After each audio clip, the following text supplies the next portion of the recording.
I've been separated from my squad. I've been hit by shrapnel. I came in this old building. I don't know if this is my last fucking video or not.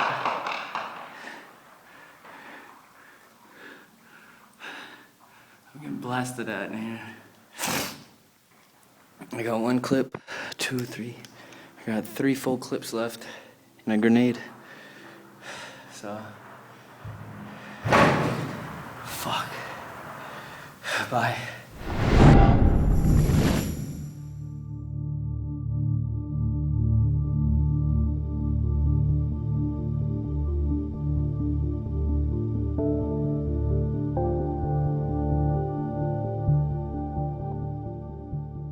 Eric Harroun. I was born June 11th, 1982. I was born in Colorado Springs, Colorado.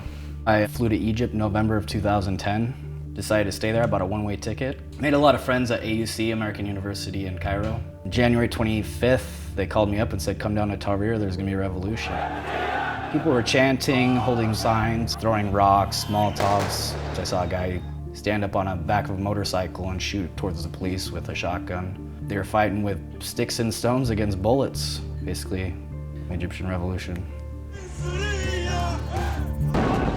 I thought we could change Syria and bring down Bashar Al-Assad pretty quick after I saw what happened in Tunisia, in Egypt, and Libya. My friends were sending me brutal, video of women and children just being killed and slain in their own homes. So I decided to go to Syria. They thought, what's this crazy American doing trying to enter our civil war? He's not getting paid. The FSA is the Free Syrian Army. They are mostly made up of defectors from Bashar al-Assad's army. There's actually Christian members, Druze fighters, a couple Shia fighters I'm told, but mostly now it's sectarian, it seems like. It's made up of Syrians who just want, freedom, peace, and be a prosperous country, like the United States.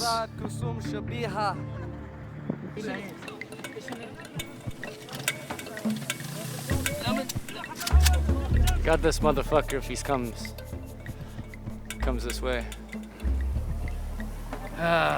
Welcome to hell. I don't speak much Arabic, just a little bit. And so that was a hard problem, was the language barrier. Taking orders, knowing which way to go, when, which direction to fire back in. I didn't have a radio or communications, because everything was in Arabic, of course, so. It was in disarray compared to the United States military. They didn't have the best equipment. I was handed a Dragunov, a Russian sniper rifle, and whenever I shot, a few times my scope fell off. So we don't have good supply lines. We have to attack the enemy and take their ammo. At nighttime, we would hit them with hard stuff like RPGs at first and our heavier weaponry. So when are we gonna attack the Shabiha? Right now? Yeah, Shabiha. We're gonna kill them. We're gonna go get Shabiha tonight. Are we hitting them hard? Yeah, they're hitting us pretty hard too. As Eric fought alongside the FSA, he started posting about his experiences, gaining a following on YouTube and Facebook. Eventually, mid-fighting, Eric joined a different rebel group. Well, there are real hardcore Islamic fighters on the ground that want Sharia law and actually aren't for freedom, and they just want to slaughter Shias. But then you have this other side that's all about freedom and democracy, and those are the guys I was fighting for, were the guys who want freedom and democracy.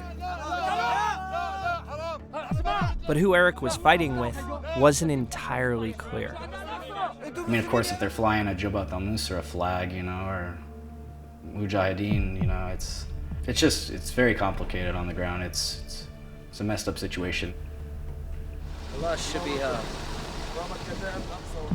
The civil war in Syria has claimed over 100,000 lives, and it's unclear who's winning. The regime seems to have the upper hand, and rebel groups have been fighting each other. Still, there are tactical victories. I got the feeling on the ground my first weekend after a couple battles that we were winning. There was a couple other groups that had anti-aircraft guns and heard the helicopter going down, and we drove up on it. We're the first ones on the scene. And as soon as we'd get close, there was MiG fighter jets flying overhead, and we're the only Jeep out there. There's a couple motorcycles. We didn't know if they were gonna bomb the helicopter, if they would kill their own pilots, but got the pilots out. got all their bags out, got all tons of weapons off of it. We smoked the then. I'm Bashar Al-Assad. Hell yeah. I'm here. We smoked about. Come on, Bashar. It was a good day. The helicopter video launched Eric into the public eye, but the FBI started investigating Eric as well. After 6 weeks of fighting, Eric left the Syrian battlefield. I went to the American consulate in Istanbul. Was basically told that it was legal for an American to fight in Syria. And they flew an FBI agent from Washington, D.C. in to meet with me. And there was also what I found out later to be a assistant prosecutor from Eastern District of Virginia, and they're asking me to come back to D.C.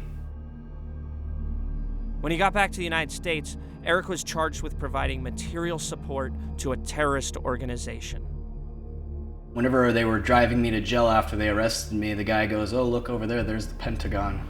I could be put away for the rest of my life, and the guy's trying to show me scenery around D.C. And it kind of clicked that, whoa, this guy thinks I am some like violent jihadist that, you know, is connected with people that would commit terror acts like 9/11. It just blew my mind. I was put in Alexandria Detention Center in Alexandria, Virginia, and I was put in solitary confinement. 22 hours a day lockdown by myself in a single-man cell. I was allowed out 2 hours a day, wasn't allowed to speak to any other inmates for the first 3 months. I didn't even get outside to get fresh air, not even in a cage for the first 110 days, I think it was. So Judge Ivan Davis threatened me with the death penalty. He said I could be punished by death. But after several months, the government case began to unravel. Someone had mistranslated the name of the Islamic brigade that Eric had fought with. Even to Eric's surprise, he had in fact been fighting with al-Nusra, not al-nusra, the designated terrorist group. I think the last count was like maybe a couple thousand different groups. They spring up every day, and every day some of the groups, all of them are wiped out. So everything's not black and white over there. There's a huge gray area, and you just have to go with your gut.